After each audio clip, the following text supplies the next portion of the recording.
The next session we have the non-infective causes of fever and its management.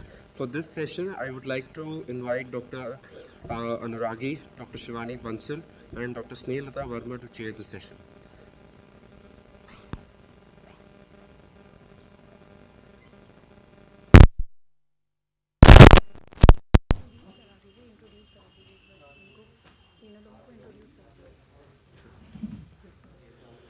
Dr. Anuragi is a very senior consultant of medicine in Ghaziabad. Dr. Shivani is the professor of medicine in Santosh Medical College, and Dr. Snehalata is also a very senior consultant. Welcome, ma'am, of Meerut. Welcome, ma'am. Welcome, sir, for the session. Please, I would like to hand over to the chairperson for the further session. Thank you. Thank you, Dr. Bhagat. Our topic is non-infective causes of fever and its management. Our speaker is Dr. P.N. Chaudhary. Everybody knows him. I think there is no need of introduction. He is working as a senior physician and consultant at Max Hospital, Pushpanjali.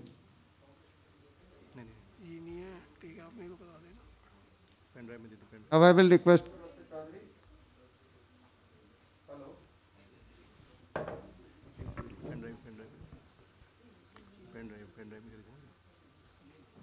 Hello.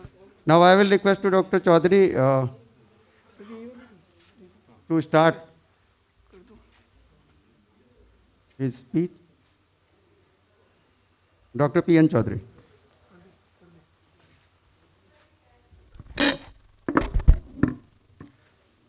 Thank you doctor अनुरागी।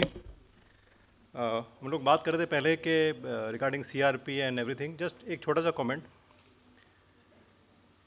जैसे एक basics of medicine होती है कि Hippocrates जो hypothesis होती है कि do no harm, right.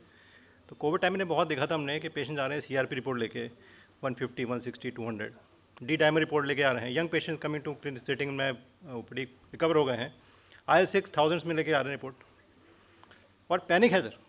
ठीक है, क्या करना है सर, राइट। सो सिंपल कहते हैं कि treat the patient not the reports. तो फर्स्ट थिंग ये जान रखें कि हमें रिपोर्ट ट्रीट नहीं करनी है। ECG भी देखते हैं हम लोग कई सारे के अंदर कि इसमें कितने चेंजेस आते हैं। जैसे सर क्लासेस ले रहे हैं, काफ़ी अब नॉर्मल होते हैं बट नॉर्मल होते हैं। Don't treat the ECG, treat the symptoms, treat the patient. Yes, symptom of the patients are more important. We should remember rather this. than the Right. CRP and D-dimer. Still, so many patients are still they are coming after COVID के sir CRP हमारा नीचे आ ही नहीं रहा. Right.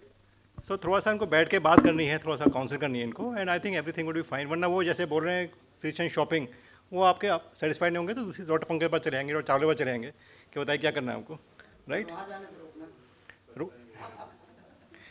सो बड़ा difficult topic दिया doctor Chawla ने मुझे, non infectious fever. And 2-3 दिन में स्लाइड्स कुछ हम लोग की शायद ओवरलैप कर सकते हैं, बिकॉज बहुत टाइम से हम लोग फीवर की बात कर रहे हैं। तो as a general like normal core body temperature ranges from 96 to 99.5 जैसे हम लोग बोलते हैं healthy persons. Core temperature in the afternoon is about 1 degree higher, late in the day and may be a bit higher in women. Fever defined as a morning temperature of more than 98.9 degree Fahrenheit, and evening temperature of 98.9, that is written in the textbook of medicine. So we all know that. The temperature of the sublingual fossa correlates most closely with that of the core body, right? The tympanic membrane correlates with core body temperature and a measure in the hypothalamic temperature center, but this accuracy is affected by user techniques. Right? And infrared, we are using it a lot of in COVID times, like infrared non-contact thermometers may be fraught with error due to variation in the user technique, detection range of the instruments, and environment temperatures. Society में लोग आते थे, temperature देखते थे, गर्मी पड़े हैं, 101 temperature रोक देते वहीं पे। So this do happen in Covid area, right.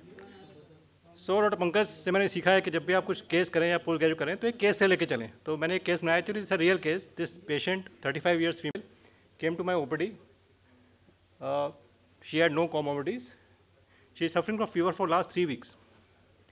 Intermittent fevers ranging from between 99 to 102 degree Fahrenheit. I have used the term intermittent because patient nowadays takes to use paracetamol by themselves. That's why the patient's fever becomes intermittent. Acid symptoms are only headaches and some hair fall. No other symptoms. Right? This we usually see in our clinical practice, in our clinics. So 3 weeks, अगर आप definition देखेंगे तो ये FU हो गया, possibly अगर हम FU define करेंगे. I think FU has been defined in our previous lectures also. So definitely in a patient of FU, the negative history is more important. Right? We used to ask about family history, we used to ask about occupational history. Travel history is also important, especially in patients with scrub typhus. History of weight loss, tuberculosis or any malignancies can present with weight loss. Drug history, as previous speakers have alluded, the drug fever is very important. Animal contacts, surgery, dental procedures, invasive procedures, trauma, whatever. So we have to look for the negative history. Okay. So when we examine the patient in the OPD, she was conscious oriented, following simple commands. Temperature was around 100.3 degrees Fahrenheit.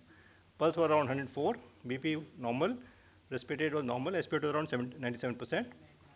No pallor, icterus, cyanosis, clubbing, lymphadenopathy, periodema, right? What we used to examine in our clinical practice, right? And this is very important for postgraduate students, like do not miss the general examination, because general examination would give you some clue to the cause of fever at times, okay? Now, system examination, per abdomen, soft, no organomegaly, respiratory system was normal vesical sounds, no adventitious sounds, cardiac system normal, CNS patient is absolutely conscious oriented, and no focal neural deficit was seen. So this probably has classified the patients of FEOs, right? A simple word about FEO, an illness of 3 weeks duration, more than 3 weeks duration, fever, more than 38.3 degree Fahrenheit, centigrade, and 101 degree Fahrenheit on 2 occasions, and an uncertain diagnosis despite 1 week of inpatient evaluation. This definition has been given in 1961 by Peterson and Peter Dorff and Beeson. This we have all read in our textbooks. Now it has been changed a bit, right? What has been changed now? So now the fever of unknown is defined as fever more than 38.3 degree Fahrenheit or degrees and 100 degree Fahrenheit on at least 2 occasions. Illness duration same, more than 3 weeks. No known immunocompromised state, as Dr. Piyush Jain has already illuminated the cause of immunity, and they have actually mentioned the immunocompromised state. Diagnosis remains uncertain even after 3 outpatient visits or 3 days instead of 1 week that was previous, the previous definition of in-hospital evaluation encompassing history taking, physical examination, and investigations. So they have made, in reference to history, good history taking, good physical exam, and good investigation. Okay. So these patients are actually carrying investigation, which has been advised by our physician colleague. So this is the investigation that patient was carrying with her. So you can see hemoglobin was 12.3, TLC normal, neutrophil 68.9, platelet count around 308, I think. Peripheral smear, no abnormal cells, no parasites. ESR 41 is high. CRP is high, as we are talking about, 32.7. 30.97 is high. KFT, creatinine, sodium, potassium is a little on the higher side, 4.79. LFTs, SGOT 14, SGBT 10, ALP 75, LDH is 153, CKRA factor. All investigations have always done. Urine analysis, no pus cells. Protein electrophoresis was also done. It was normal. Blood cultures, 3 times, right? Patient has gone 3 blood cultures. It was sterile. Urine culture sterile. XHS normal. Ultrasound Holter normal. And IGRA also be done. It was negative. So this is what we actually used to get in our OPD basis, right? So what has been left? Okay. So we will discuss. So just a word about non-infectious fever, then we'll discuss the case again. So non-infectious fevers, if you can see the list, this is a Harrison. Okay.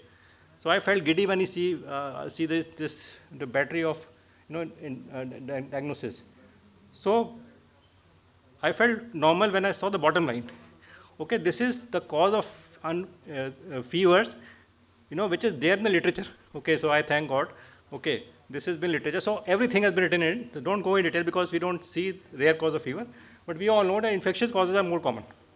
Whatever say non-infectious, but infectious cause of fevers are the most common. Infection can get a bacterial non-specific, bacterial specific, fungal infection, parasitic infection, viral infection. There's a list, you can note it down.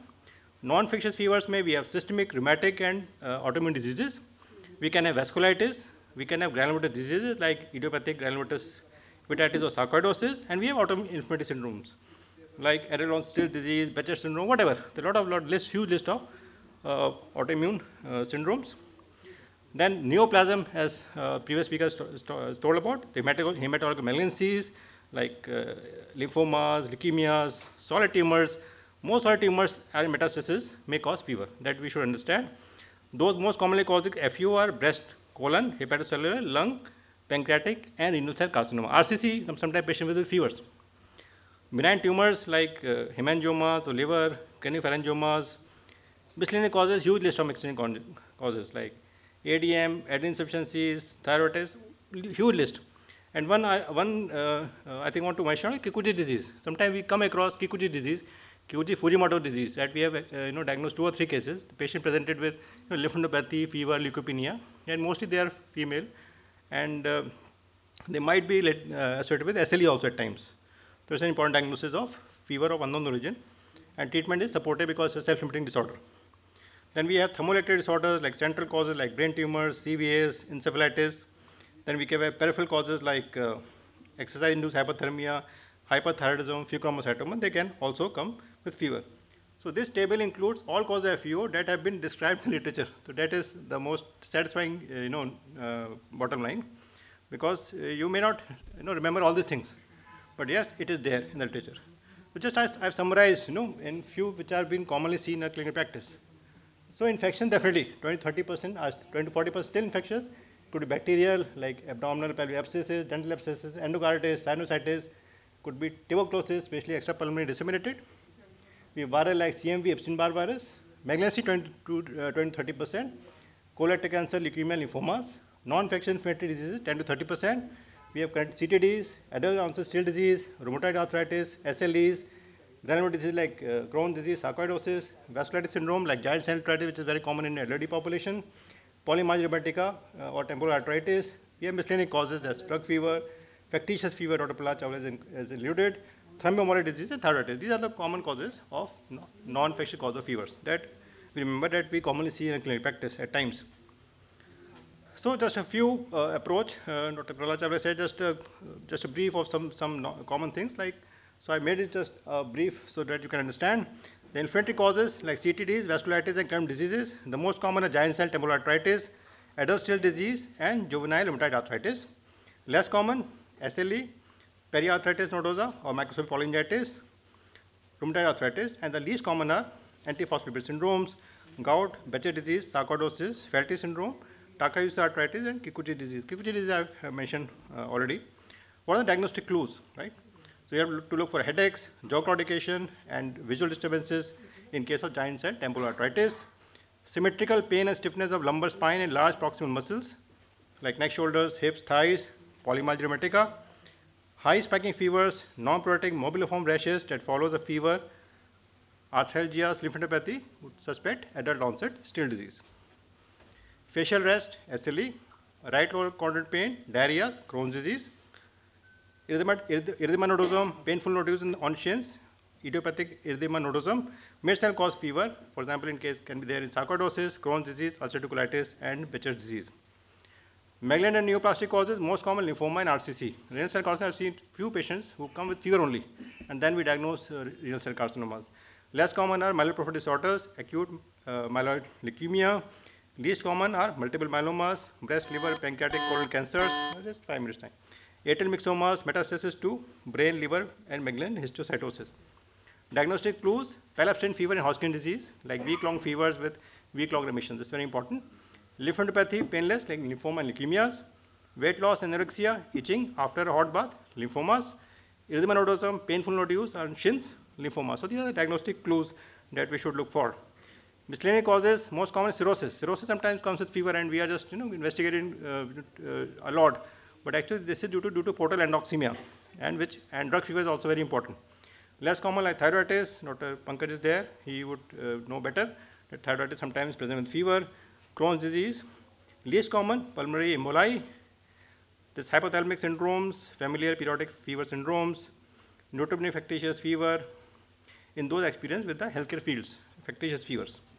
What are the diagnostic clues? Prolonged immobility, car trips, flights. We can have thromboembolic disease, ethanol use, alcoholic hepatitis, cirrhosis, modification of list, like you have to modify the list, drug review, it could cause drug fever, anticoagulant use, like hematoma or occult hemorrhage. These are the clues. We have thermoregulatory disorders like central, we have brain tumors, CVS, encephalitis. We have peripheral causes like exercise-induced hypothermia, hyperthyroidism, and pheochromocytomas. For diagnostic clues, like for patients with central fever with the disorder thermoregulation, it could have subcurrent hemorrhage, subarachnoid hemorrhage, cerebral trauma, or ischemic or hemorrhagic strokes. So what are the investigations that we should look for? So these are the on phasic, phase 1, phase 2, phase 3. In phase 1, definitely relevant history, physical exam, and non-specific laboratory test. The findings in the initial phase of evaluation, which generally categorize the disorder, might be we are responsible for the patient of FEOs.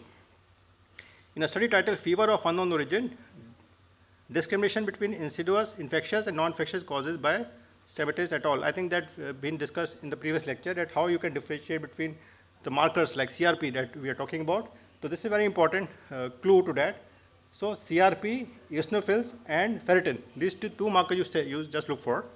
So CRP more than 60, eosinophils count less than 40, and ferritin more than 500 were independently associated with diagnosis of infection, right? So infection, if you look for 3 parameters, is possibly infectious, and other than that, it is non-infectious, okay? So in non-infectious, CRP is less, eosinophils may be more, and ferritin may be less. So these use markers, and you can differentiate between infectious and non-infectious causes. The combination of CRP, ferritin, and eosinophil count may be useful in discriminating infectious from non-infectious causes in patients hospitalized for classical FEOs. I think this is very important, especially for postgraduate students. Definitely for phase 2, we look for focused diagnostic approach, use a more detailed history, physical exam, additional non-specific lab test, ANAs, RA factors, electrophoresis, ferritin, cold agglutinin, Epstein-Barr virus, cytomegalovirus serology, Barton serology.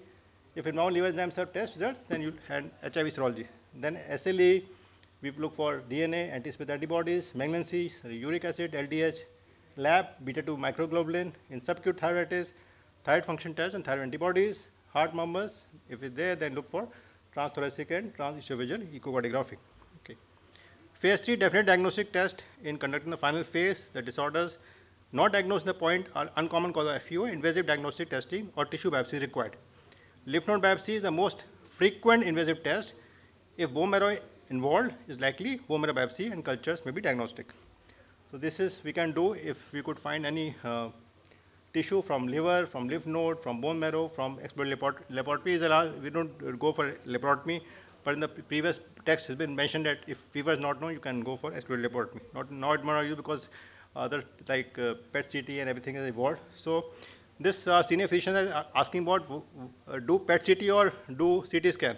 So this is just an algorithm which has been taken. Is a recent algorithm of approach to FEO, like patient coming with fever more than 100 degree Fahrenheit, history and physical examination, stop antibiotic treatment, and steroids if the patient is having. You have to look for obliterate investigation that I have mentioned, exclude manipulation with thermometer, stop or replace medication to exclude drug fever, PDCs, like protection diagnostic clues are present or not present. Then we accordingly, if they are present, guided diagnostic test. If diagnosis is made, is fine. No diagnosis, then you look for cryoglobulin fundoscopy and FDG PETs. This has been mentioned by sir that PET CT has now been preferred over CT scan in cases of FEO.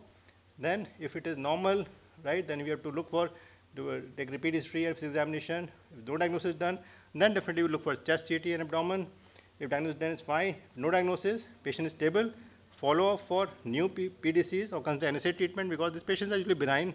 And if the patient is deteriorating, then definitely for the diagnostic test, consider therapeutic trial of maybe ATT or whatever steroids as the patient demands, right? So now we come to back to our case, right? So any clue to this case, anybody in the house, like that lady come to our OPD with every investigation been done. So we are left with PET CT, we have left with CT scan, we have left with bone marrow, something. So any clue to the diagnosis of the previous case that we SLE, right, okay. I think ANA was done actually already, the ANA was negative. Yeah. Hypothyroidism, sir, I said. Hair fall. Acha, aapne kuch nahi kaha, sir. Right. So this is very important that to sit with the patients and have a detailed history, right? Okay. So when I asked the detailed history, patient told that for the past 1 week she is having neck pain, right? Especially in the nights because patients all are in the morning, right? But when she goes to lie down, then used to have some neck pain and patient takes some paracetamol, it goes off and patient is again normal the next morning. So on examination there was mild tenderness of thyroid area, mild tenderness was there. So fortunately, unfortunately, thyroid profile was not done before. So actually, I said for thyroid profile, only one test I have sent, okay, from my OPD, and this is the report of this. TSH is low, 0.106 international per ml. Normal is 0.5 to 4.5, as you know. Free T4 is high, it's 2.5 nanogram per liter, and anti-TPO antibodies were positive, right? It is around 144, it is less than 9. So Dr. Pankaj said, what is your opinion regarding this case? Right. So what investigation you do further, like PET, CT, or some other test? So now this is hyperthyroidism, right? But patient not thyrotoxic, right? So you have to differentiate between thyroiditis and this Graves' disease. That's more important. So Graves' disease treatment is different. Thyroiditis treatment would different. The best test to differentiate between thyroiditis and Graves' disease is yes, technetium scan. So we did a technetium scan, and you can take the decreased uptake of scan, the radioactive scan. So this is a case of subacute thyroiditis. It's been reported that suggestive trace uptake reduces trace uptake with non-delineation of thyroid gland outline finding consistent with thyroiditis. Simple test and simple diagnosis, and the life of the patient would make easy without doing all this fancy test now. So subacute thyroiditis, the treatment would be NSAIDs, short course of steroids. Patients become better and afebrile, subsequently become hypothyroid and presently on HRT. Sometimes in thyroiditis you have subsequent hypothyroidism. Patient is now is fine, following up with OPD every 2 to 3 months or 25 micrograms of altroxin. So what are the take-home points? The take-home points are infections are the most common cause of fevers in clinical practice. Non-infectious causes should be kept in mind in case of fevers of unknown origin. Detailed history and judicial clinical examination is a very important tool for diagnosis of non-infectious fevers, and I think this is the last slide. Thank you.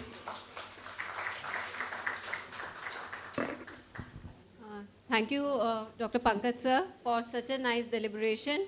You have covered the topic in such a small time, very nicely actually. Thank you. And here we can see the emphasis of a detailed history and elaborate examination, how important it is at every step whenever we are dealing with any patient. We cannot miss the importance of the history and examination. Then only we can proceed till further.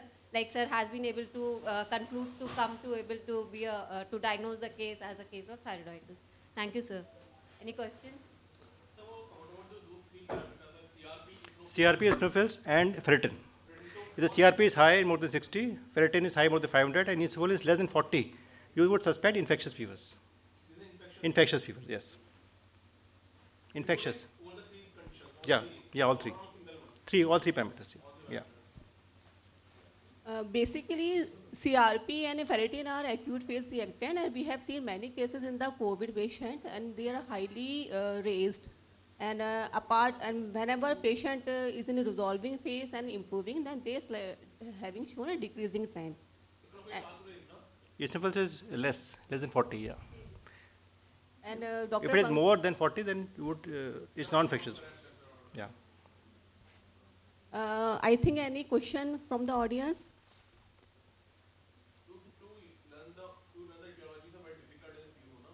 Right. Yes, Dr. Pankaj has shown a long list, and it is very difficult to remember. But as we are all clinicians, and we have to remember, and we have to think of a clinical point of view. And apart from focus on many investigations, we have to first take the detailed history, as Dr. Shivani also told, and every speaker has told. What is the role of fundoscopy in this? Right. Right. So any idea, like why do we fundoscopy and cryoglobulins? Yes. Yes. So sometimes we miss fundoscopy, right? And we miss a very important diagnosis in fatty endocarditis in patients presented with FUOs, right? Yeah, yes. Thank you. Variation must be excluded. Yes. This is also very important. I've said that in the morning. Yeah. In the evening it is Some book, 1 degree. Some book says plus minus 0.9 degree Fahrenheit in morning and evening variation is normal. That I've said already. Yes. That's why diurnal variation is very important. Thank you, boss. Dr. Pankaj, thank you very much. Thank you. Now I'll request to Dr. Bhagat. Proceed. Thank you, Pankaj sir, for an elaborative talk. Now I request the chairpersons Dr. Shivani, Dr. Ragi, and Dr. Snehlata to present a small memento to Dr. Pankaj. Well, a fever can make you pass and make you fail in Viva exams. Yes, that's right, sir. That's right. One can go bonkers treating fevers.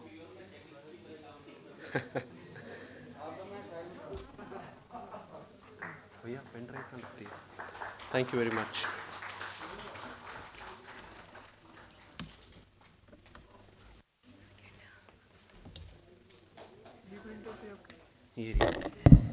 Thank you, chairpersons and our speaker.